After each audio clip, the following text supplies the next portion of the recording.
यदि आप teaching exams की तैयारी कर रहे हैं तो यह वीडियो आपके लिए है दोस्तों। हेलो दोस्तों, नमस्कार, स्वागत है आपका आपके अपने यूट्यूब चैनल डिजिफ्लाई में।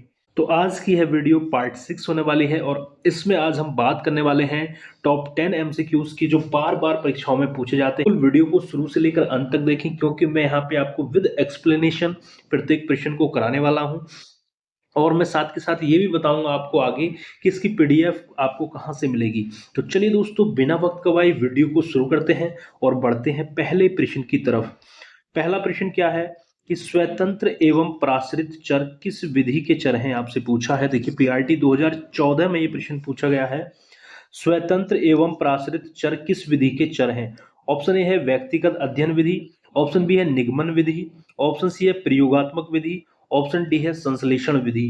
तो यहाँ पे आपको राइट आंसर बताना है, क्या होगा इसका राइट आंसर। तो देखिए जो यहाँ पे ये प्रश्न जो है प्रयोगात्मक विधि की ओर संकेत करता है। किसकी ओर? प्रयोगात्मक विधि की ओर ये संकेत करता है। ठीक है, प्रयोग में हम किसी एक कारक को बदलते हैं, वही स्वतंत्र चर, और देखते हैं कि दूसरे परासित में क्या बदलाव आता है। यही कारण प्रभाव पता करने का क्या है तरीका है। तो इसका जो राइट आंसर हो जाएगा स्वतंत्र एवं परासित चर जो है, इसका राइट आंसर हो जाएगा प्रयोगात्मक विधि। ऑप्शन सी यहाँ पे राइट आंसर हो जाएगा। स्वतंत्र चर की बात करें मतलब इंडिपेंडेंट वेरिएबल किसे कहते हैं? वह होता है जिसे शोधकर्ता नियंत्रित एवं परिवर्तित करता है। ठीक है, और पराश्रित चर कौन से होते हैं? बात करें डिपेंडेंट वेरिएबल, वह है जिसे मापा जाता है। ठीक है, जिसे मापा जाता है। यह कॉज इफेक्ट जांच के लिए प्रयोगों में उपयोग किया जाता है। ठीक है, तो चलिए बढ़ते हैं अगले प्रश्न की तरफ। अगला प्रश्न क्या है? प्रश्न को अच्छे से ध्यान से हमें पढ़ना है दोस्तों और उसके बाद आंसर करना है, क्योंकि सीडीपी यह कहती है जब तक आप प्रश्न को अच्छे से नहीं समझेंगे आप आंसर सही से नहीं दे पाएंगे। चलिए दूसरा प्रश्न है कि जीन पियाजे ने बालकों के संज्ञानात्मक स्तर को जानने के लिए किस विधि का प्रयोग किया? देखिए पीआरटी 2013 में पूछा गया प्रश्न है कि जीन पियाजे ने बालकों की संज्ञानात्मक स्तर को जानने के लिए किस विधि का प्रयोग किया? ऑप्शन ए उपचारात्मक विधि, ऑप्शन बी जीवन वृत्त विधि, ऑप्शन सी प्रयोगात्मक विधि, ऑप्शन डी विकासात्मक विधि। तो यहाँ पे आपको राइट आंसर बताना है, क्या होगा। चलिए, जो जीन पियाजे मनोवैज्ञानिक हुए हैं जिन्होंने संज्ञानात्मक स्तर की बात की है, तो इन्होंने किस विधि का प्रयोग किया है इस स्तर को जानने के लिए, बालकों के संज्ञानात्मक स्तर को जानने के लिए। ठीक है, तो यहाँ पे जो राइट आंसर होगा ऑप्शन ए होगा उपचारात्मक विधि। ठीक है, जो प्याजे ने बच्चों की जो सोच को जानने के लिए क्या किया, इन्होंने उपचारात्मक विधि अपनाई। खुले सवाल और बातचीत के जरिए जो है बच्चे के तर्क और सोच के पीछे के जो नियमों को समझना, ये मानक तरीका था। ठीक है, जो उनके सिद्धांतों का आधार बना। ठीक है, तो इसलिए राइट आंसर हो जाएगा उपचारात्मक विधि। ठीक है, क्लिनिकल। चलिए आगे बढ़ते हैं अगले प्रश्न की तरफ। अगला प्रश्न है प्रश्न नंबर 3। विकासात्मक विधि का प्रयोग के अध्ययन के लिए किया जाता है। देखिए विकासात्मक विधि का प्रयोग किसके अध्ययन के लिए किया जाता है, आपसे पूछा है। ऑप्शन ए व्यक्तिगत अध्ययन विधि, ऑप्शन बी निगमन विधि, ऑप्शन सी है प्रयोगात्मक विधि, ऑप्शन डी है संश्लेषण विधि। तो यहाँ पे आपको राइट आंसर बताना है। ठीक है, किसके अध्ययन के लिए किया जाता है। तो यहाँ पे देखिए विकासात्मक विधि जो है एक तरीके से ये कह लीजिएगा जो व्यक्तियों के समूह के जीवन में आयु आधारित परिवर्तन और विकास का अध्ययन करने के लिए यहाँ पे किया जाता है। तो इसलिए इसका राइट आंसर हो जाएगा व्यक्तिगत अध्ययन विधि। ठीक है, व्यक्तिगत अध्ययन विधि से सीधे सीधे संबंधित है, याद रखेंगे इस चीज को, क्योंकि ये आयु आधारित परिवर्तन है। ठीक है, विकास का अध्ययन आयु आधारित परिवर्तन है, तो जो कि सीधे सीधे व्यक्तिगत अध्ययन से जुड़ी है। ठीक है, तो ऑप्शन ए यहाँ पे राइट आंसर हो जाएगा दोस्तों। यदि आपको अब तक हमारी वीडियो पसंद आ रही हो तो वीडियो को लाइक करें, शेयर करें दोस्तों, और चैनल पर नए हैं तो प्लीज चैनल को सब्सक्राइब जरूर कर लें। चलिए बढ़ते हैं अगले प्रश्न की तरफ। अगला प्रश्न क्या है कि एक समय में एक का गहन विस्तृत सूक्ष्मतम तथा विश्लेषणात्मक अध्ययन किस विधि द्वारा होता है? ऑप्शन ए है बहिर्दर्शन विधि, ऑप्शन बी है अंतर्दर्शन विधि, ऑप्शन सी है साक्षात्कार विधि, ऑप्शन डी है व्यक्तिगत अध्ययन विधि। बताइए, एक समय में एक का गहन विस्तृत सूक्ष्मतम तथा विश्लेषणात्मक अध्ययन किस विधि द्वारा होता है, ये आपसे पूछा है। तो यह परिभाषा जो है आपकी केस स्टडी यानी व्यक्तिगत अध्ययन पर फिट बैठती है। किस पर? व्यक्तिगत अध्ययन पर फिट बैठती है, जहां एक व्यक्ति या घटना का गहन और विस्तार से और सूक्ष्मता पूर्वक विश्लेषण किया जाता है। ठीक है, तो केस स्टडी से हम गहरी समझ और विवरण पाते हैं, तो इसलिए इसका राइट आंसर जो हो जाएगा वो होगा व्यक्तिगत अध्ययन विधि, क्योंकि यह परिभाषा ही इसकी है, व्यक्तिगत अध्ययन पर फिट बैठती है जो परिभाषा ऊपर दी हुई है। ठीक है, तो दोस्तों यहाँ पे हमारा जो चैनल है दोस्तों जाना ही जाता है कम समय में अच्छी और बेहतर तैयारी के लिए और बेहतरीन कंटेंट के साथ। तो चैनल को सब्सक्राइब जरूर कर लीजिए दोस्तों, ताकि हमें मोटिवेशन मिले और हम डेली आपके लिए और भी ज्यादा वीडियो लाने का प्रयास यहाँ पे हम कर सकें। चलिए अगला प्रश्न देखते हैं। बहुत ही अच्छा प्रश्न है और छोटा सा प्रश्न है, घुमा देने वाला प्रश्न है। चलिए पढ़िएगा प्रश्न को ध्यान से कि संवेगों, मानसिक आघात आदि का अध्ययन किस विधि द्वारा संभव नहीं है। देखिए ये जो यहाँ पे है ना, ये पॉइंट, ये जो संभव नहीं है, ये जो है आजकल ये ज्यादा प्रश्न पूछे जा रहे हैं जिसमें नहीं है नहीं है, तो उस पर ध्यान दीजिएगा कि संवेगों, मानसिक आघात आदि का अध्ययन किस विधि द्वारा संभव नहीं, आपसे पूछा है। ऑप्शन ए है साक्षात्कार विधि, ऑप्शन बी है व्यक्तिगत विधि, ऑप्शन सी है प्रयोगात्मक विधि और ऑप्शन डी है विधि बहिर्दर्शन। तो यहाँ पे आपको राइट आंसर बताना है, क्या होगा बताइएगा राइट आंसर क्या होगा। तो राइट आंसर जो होगा यहाँ पे ऑप्शन सी होगा, प्रयोगात्मक विधि। क्यों होगा इसको समझते हैं। जो संवेग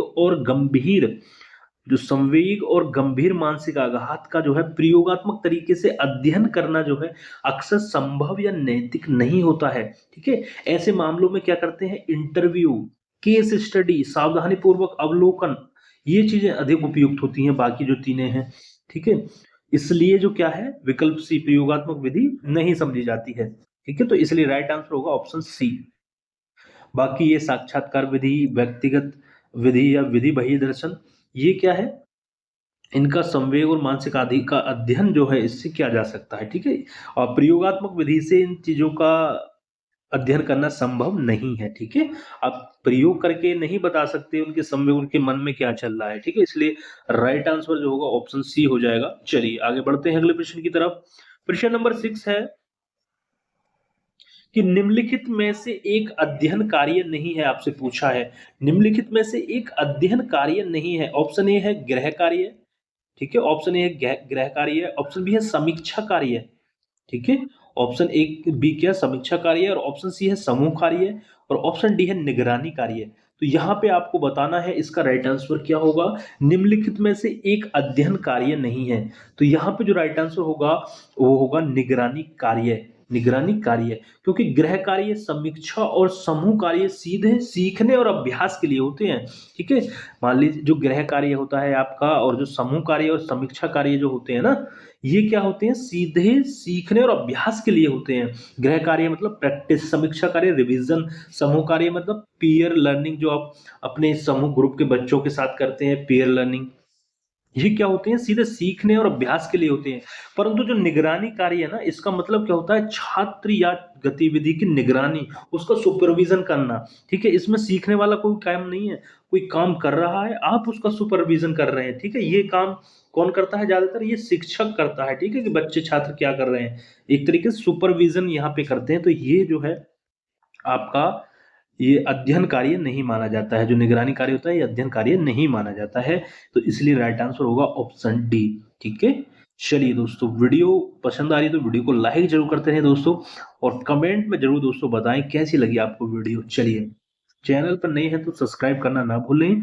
अगला प्रश्न बहुत छोटा सा प्रश्न है, बार बार परीक्षाओं में पूछा जाता है, वेरी वेरी इंपॉर्टेंट दोस्तों, 2 साल लगा लीजिएगा इस प्रश्न पर, ये प्रश्न बार बार बनता है। प्रश्न को पढ़िएगा कि प्रायोजना विधि, प्रोजेक्ट मेथड इसको बोलते हैं, अंग्रेजी की बात करें तो प्रोजेक्ट मेथड इसको बोलते हैं, कि विधि के जन्मदाता कौन है, प्रोजेक्ट मेथड के जन्मदाता कौन है। ऑप्शन ए है आर्मस्ट्रॉन्ग, ऑप्शन बी है सिप्सन, ऑप्शन सी है किलपैट्रिक, ऑप्शन डी है बी एफ ब्लूम। बताइए इसका राइट आंसर क्या होगा, क्या होगा राइट आंसर। तो इसका राइट आंसर होगा दोस्तों ऑप्शन सी, क्या होगा, किलपैट्रिक। ठीक है। प्रोजेक्ट मेथड के जो जनक हैं वो किलपैट्रिक माने जाते हैं, ठीक है। उनका सबक क्या था, बच्चे तभी बेहतर सीखते हैं जब वे किसी उद्देश्यपूर्ण प्रोजेक्ट पर काम करें, ठीक है। यहाँ पे ये क्या कहते थे कि शिक्षक जो है गाइड करता है बच्चों को, ठीक है, लेकिन छात्र खुद ही सीखते हैं, सीखने की पहल छात्र खुद करता है, ठीक है। ये इन्होंने कहा था। यहाँ पे जो प्रोजेक्ट मेथड था जो इनका, ये कहते थे कि ये विद्यार्थी केंद्रित है, इसमें केवल क्या है, शिक्षक गाइड करता है, एक तरीके से शिक्षक केवल गाइड करेगा। जब तक बच्चे खुद किसी प्रोजेक्ट को काम ना करे, प्रोजेक्ट पर काम ना करे, उद्देश्यपूर्ण प्रोजेक्ट पर, तब तक वो सीखते नहीं है, ये इनका कहना था, ठीक है। तो प्रोजेक्ट विधि के लिए कौन जाने जाते हैं, किलपैट्रिक, याद रखना है। चलिए आगे बढ़ते हैं अगले प्रश्न की तरफ। अगला प्रश्न है समस्या समाधान विधि के जन्मदाता हैं। अब देखिए यहाँ पे ये कंफ्यूजन वाला प्रश्न अक्सर रहता है आपका, समस्या समाधान विधि के जन्मदाता कौन है, ठीक है। ऑप्शन ए है डॉक्टर विजॉन, ऑप्शन बी है कॉलमॉक्स, option C William Adam, option D है सुकरात एवं सेंट थॉमसन। बताइए यहाँ पे, देखिए जॉन डीवी एक बार एक तरीके से ऑप्शन फर्स्ट है, जॉन डीवी, इसको मानिए। Option B Karl Marx, option C William Adam, option D है सुकरात एवं सेंट थॉमस। तो समस्या समाधान विधि के जन्मदाता कौन है, अब इसको अच्छे से समझते हैं यहाँ पे, क्योंकि बहुत ज्यादा कंफ्यूजन होता है इस प्रश्न को लेकर। तो एक बार मैं आपको यहाँ पे इसकी विस्तार से व्याख्या करता हूँ, देखिए समझिएगा। जो समस्या समाधान विधि की जो जड़ है ना, जड़ें प्राचीन तर्क विचार और प्रश्नोत्तरी विद्यार्थी है, जो कि सुकरात से संबंधित है। और बात करें मध्यकालीन दार्शनिक परंपराएं जो हैं, वो किससे, सेंट थॉमस से जुड़ी हुई हैं। इनको सेंट थॉमस को इनको जनक माना जाता है, ठीक है। और आधुनिक युग में जॉन डीवी ने भी जो है समस्या आधारित और प्रतिबिंबशील शिक्षा से इस विधि को सुदृढ़ किया, ठीक है। तो यहाँ पे जो कंफ्यूजन अक्सर होता है कि इसका राइट आंसर होगा जॉन डीवी होगा या सुकरात एवं सेंट थॉमस होगा। तो यहाँ पे देखिए बात करें समस्या समाधान की विधि की जो जड़ें हैं ना, वो बहुत पुरानी है, इसलिए जो यहाँ पे सुकरात एंड सेंट थॉमस को इसका जो है जन्मदाता माना जाता है एक तरीके से। आधुनिक शिक्षा में डीवी ने भी इसे वैज्ञानिक और शैक्षिक रूप दिया है, परंतु परंपरा जो है सुकरात से ही शुरू होती है, तो इसलिए राइट आंसर ऑप्शन डी माना जाता है, ठीक है। ऑप्शन डी, कंफ्यूज नहीं होना है बिल्कुल भी, क्योंकि परंपरा की शुरुआत जो की थी वो सुकरात और सेंट थॉमस ने की थी, तो इसलिए राइट आंसर इसको ही माना जाता है, ठीक है। आधुनिक, यदि आपसे यूं पूछ ले कि आधुनिक युग में समस्या समाधान विधि के जन्मदाता कौन है, तो तब आप जॉन डीवी लगा सकते हैं, ठीक है। यदि प्रश्न में आधुनिक युग में ये शब्द और जुड़ जाए, तब आप जॉन डीवी पर जाएंगे, ठीक है। अगर ऐसा ही सिंपल प्रश्न आता है तो आप सुकरात एवं सेंट थॉमस पे टिक लगाएंगे, ठीक है। चलिए आगे बढ़ते हैं। अगला प्रश्न है, प्रश्न नंबर 9 है कि निम्नलिखित में से कौन सी समस्या समाधान की वैज्ञानिक पद्धति का पहला चरण है। निम्नलिखित में से कौन सी समस्या समाधान की पद्धति का पहला चरण है, ये आपको बताना है। देखिए यहाँ पे हम आपको कोई समस्या दे रहे हैं और आपसे पूछ रहे हैं कि सबसे पहले आप क्या करोगे, तो ये प्रश्न वहीं से लिया गया है। ऑप्शन ए समस्या के प्रति जागरूकता, ऑप्शन बी प्रासंगिक जानकारी को एकत्रित करना, ऑप्शन सी प्राकल्पना का निर्माण करना, ऑप्शन डी प्राकल्पना का परीक्षण करना। तो यहाँ पे देखिए जो अक्सर कंफ्यूज होंगे, शब्दों को लेकर कंफ्यूज होंगे, जो समझ नहीं पाएंगे। तो समस्या के प्रति जागरूकता मतलब समस्या की पहचान करना, इसका मतलब ये है। तो बताइए आप क्या करेंगे यदि आपको मैं कोई समस्या दूं और सबसे पहले आप क्या करेंगे, ये प्रश्न बना है इस पे, तो क्या करेंगे आप। तो वैज्ञानिक समस्या समाधान की शुरुआत जो है समस्या की पहचान से ही होती है बेटा। किससे, समस्या की पहचान से होती है। पहले समझे कि असल समस्या क्या है, फिर ही तो जानकारी जुटाएंगे, अनुमान बनाएंगे, परीक्षण करने का क्रम, ठीक है, ये आता है। भाई पहले आप समस्या को पहचानोगे ना, उसके बाद ही बाकी चीजें करोगे, फिर जानकारी जुटाओगे, ठीक है। प्रासंगिक जानकारी एकत्र करोगे, फिर निर्माण करोगे, परीक्षण करोगे उसके बाद। तो ये क्या है, सबसे राइट आंसर जो होगा पहला चरण क्या है, ऑप्शन ए, समस्या के प्रति जागरूकता। मतलब समस्या की पहले पहचान ही तो करोगे, बट जब तक आप समस्या को पहचान ही नहीं पाओगे कैसे हल करोगे।